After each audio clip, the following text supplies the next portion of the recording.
بسم اللہ الرحمن الرحیم۔ جی تو سیکنڈری کلاس ہم 19ویں حدیث مبارکہ کا ترجمہ پڑھ چکے، آگے اس کا سیاق و سباق اور تشریح پڑھتے ہیں۔ 40 کی یہ 19ویں حدیث مبارکہ ہے کہ جس میں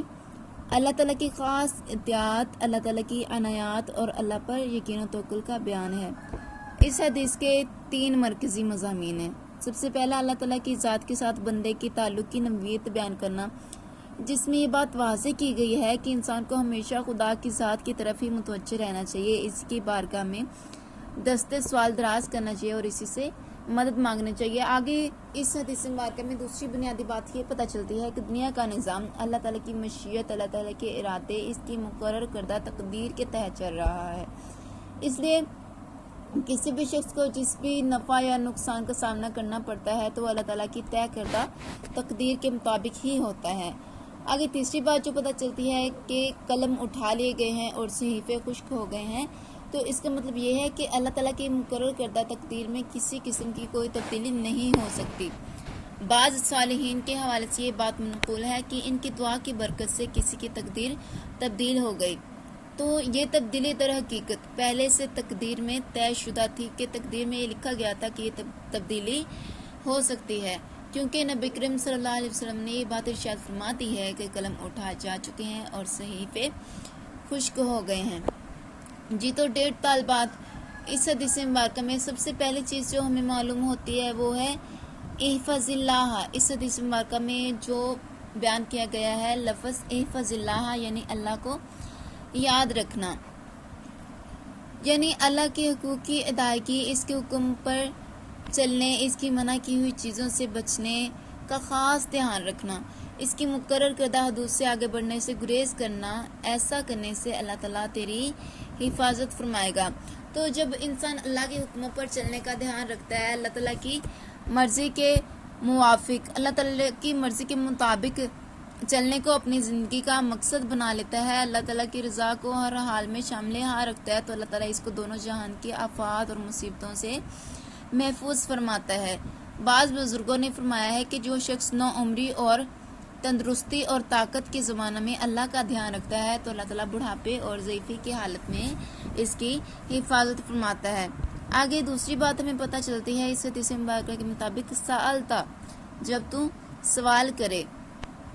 تو اللہ تعالیٰ سے ہی سوال کیا جائے، اور جب سوال کرے تو اللہ تعالیٰ سے ہی سوال کرنا۔ انسان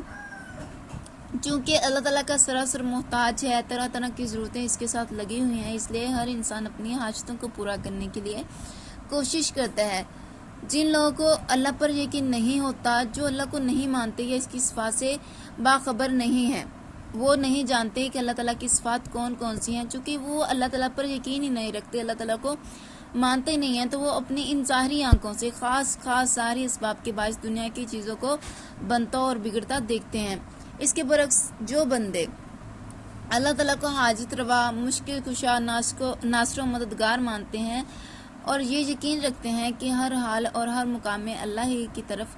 متوجہ ہونا ہے، تو وہ ہر طرح سے اللہ تعالیٰ کی طرف متوجہ ہوتے ہیں، اللہ کی طرف مائل ہوتے ہیں اور حاجت روائی کے لیے وہ اللہ ہی کو پکارتے اور اسی کے سامنے اپنا دست دعا بلند کرتے ہیں۔ آگے جو تیسری بات پتہ چلتی ہے اس حدیث مبارکہ کے مطابق وَإِذِ اسْتَعَنْتَ، اور جب تم مدد مانگے تو اللہ تعالیٰ سے ہی مدد مانگی جائے، کہ جب انسان اللہ تعالیٰ سے مدد مانگے، ہر حال میں اللہ تعالیٰ سے ہی مدد مانگی جائے۔ راحت کے زمانہ میں اللہ سے جان پہچان رکھ، اور اس نصیحت میں انسان کی ایک خاص مضموم حرکت پر متنبہ فرمایا جا رہا ہے، اور وہ یہ ہے کہ انسان مصیبت میں تو اللہ کو یاد رکھتا ہے، اور جب اسے آرام چین نصیب ہو جاتا ہے تو وہ اللہ تعالیٰ کو بھول جاتا ہے۔ سورہ یونس میں آیت نمبر 12 میں ارشاد خداوندی ہے، اور جب انسان کو کوئی تکلیف پہنچتی ہے تو ہم کو پکارنے لگتا ہے، لیٹے بھی، بیٹھے بھی، کھڑے بھی، اور پھر جب اس کی تکلیف ہم گھٹا دیتے ہیں تو پھر وہ اپنی حالت پر آ جاتا ہے، گویا اس نے ہم کو اس سے پہلے اس تکلیف کے ہٹانے کے لیے پکارا ہی نہیں تھا جو اسے پہنچی۔ آگے چوتھی بات اس حدیث مبارکہ کے مطابق نفع و ضرر مقدر میں لکھ دیا گیا ہے کہ حضور اقدس صلی اللہ علیہ وسلم نے حضرت عبداللہ بن عباس رضی اللہ تعالیٰ عنہ کو یہ نصیحت فرمائے کہ ساری امت کے لوگ اگر آپس میں مل کر تجھے کوئی نفع پہنچانا چاہیں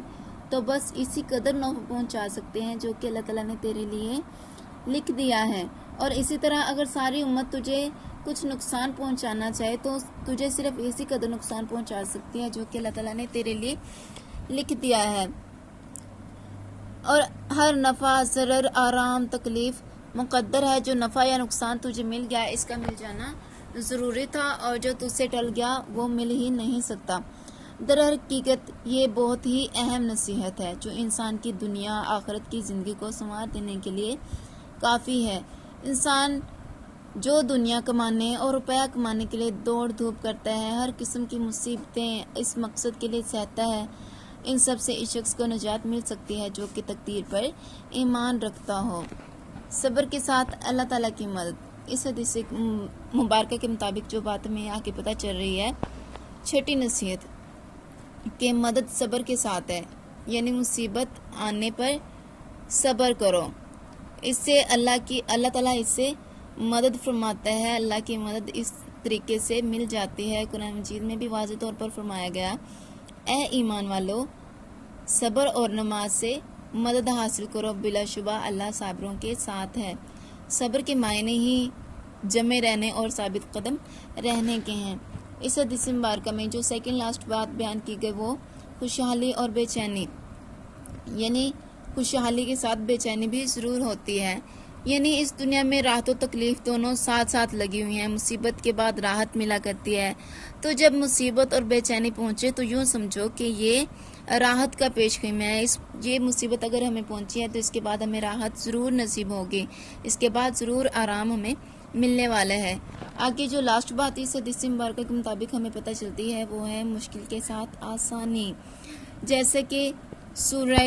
علم نشرح میں بھی فرمایا گیا ہے، فَإِنَّ مَعَ الْعُسْرِ يُسْرًا إِنَّ مَعَ الْعُسْرِ يُسْرًا، سو یقین جانو مشکل کے ساتھ آسانی ہے، بلا شبہ مشکل کے ساتھ ہی آسانی ہے۔